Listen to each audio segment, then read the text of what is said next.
मध्याह्न काल में जलाराम आश्रम में जलपान और भोजन करके आगे की यात्रा को प्रारंभ किया।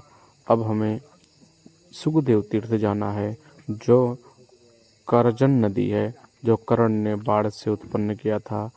इस नदी को पार करके आगे सुखदेव तीर्थ पर हमें जाना है। उस तीर्थ को दर्शन करके और सुखदेवेश्वर महादेव का दर्शन करके फिर आगे की यात्रा बढ़ाएंगे।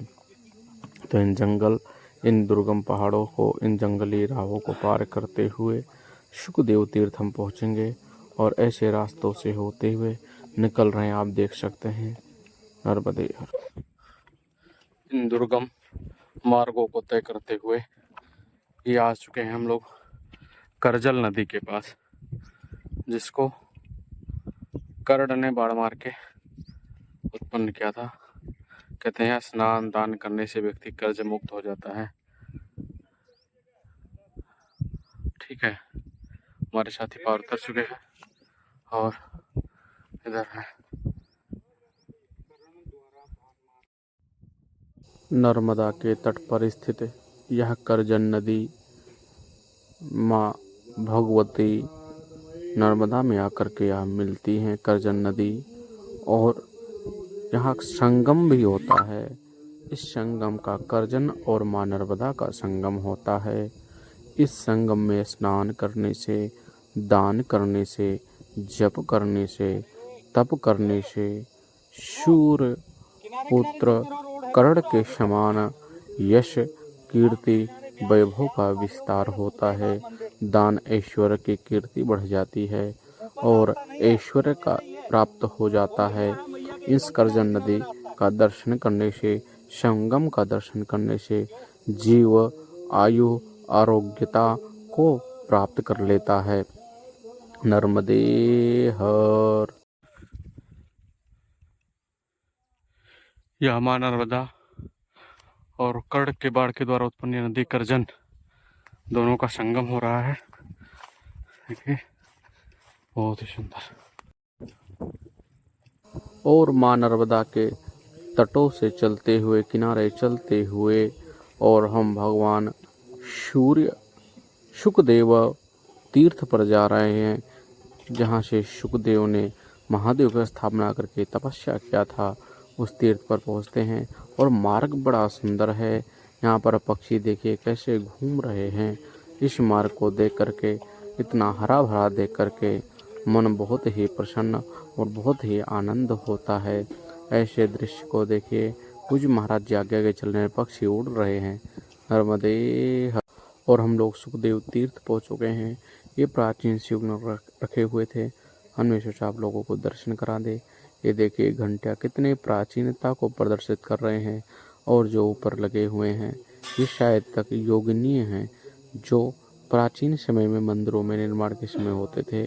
और ये मुझे लग रहा है 64 योगिनी। मैं पक्का तो नहीं बताता आपको कि 64 योगिनी है, लेकिन इनको देखकर ऐसा ही लग रहा है कि 64 योगिनी ही है। ये कच्छप बना हुआ है मुख्य द्वार पर और मुख्य द्वार से होते हुए अंदर प्रवेश कर रहे हैं। ये आ गए भगवान विश्वेश्वर का दर्शन करने के लिए। गणेश सर्वप्रथम गणेश जी को दर्शन किए। गणेश जी का दर्शन करने के पश्चात आगे की ओर बढ़े और पहुंच गए सुखदेवेश्वर महादेव तीर्थ। मां नर्मदा के तट के किनारे आए और यहीं पर रहकर साधना सुखदेवेश्वर तीर्थ है। कहते हैं जब सुखदेव भगवान विरक्त होकर के वन की ओर आए थे तो यही नर्मदा तट के किनारे आए थे। और हर नर्मदा का कंकर शंकर है। उस नर्मदा माँ के गोद से एक कंकर को, एक पत्थर को उठा करके स्थापित कर दिए शंकर के रूप में और इन्हीं की आराधना करने लग गए। भगवान ने इनको दर्शन दिया, तपस्या साधना की, यहीं पर प्रत्यक्षित हो गया आशीर्वाद दे करके। नर्मदे हर। युक्त होकर के जीवन को जीना चाहिए। मैया का मंदिर बहुत ही सुंदर। ये कौन से देवता है पता नहीं, आप लोगों को पता हो तो कमेंट करके जरूर बताएं।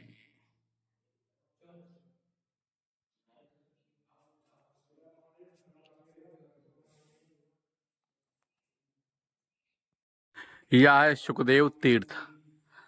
जब सुखदेव भगवान विरक्त होकर वन की ओर आए तो यहाँ के लोग बताते हैं कि माँ नर्मदा के तट के किनारे ही आए और नर्मदा का हर कंकर शंकर है।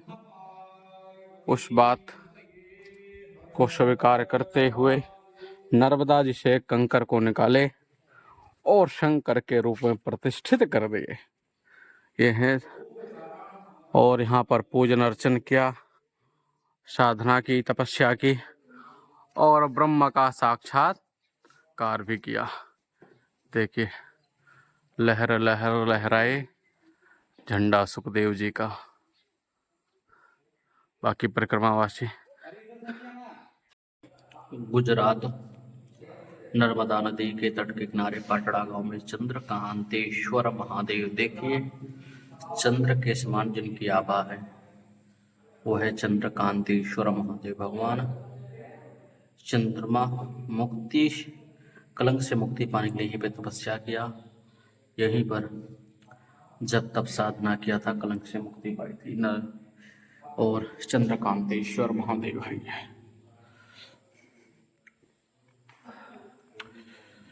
ये नंदी जी महाराज जी आश्रम है, अन्य क्षेत्र चलता है यहाँ पर।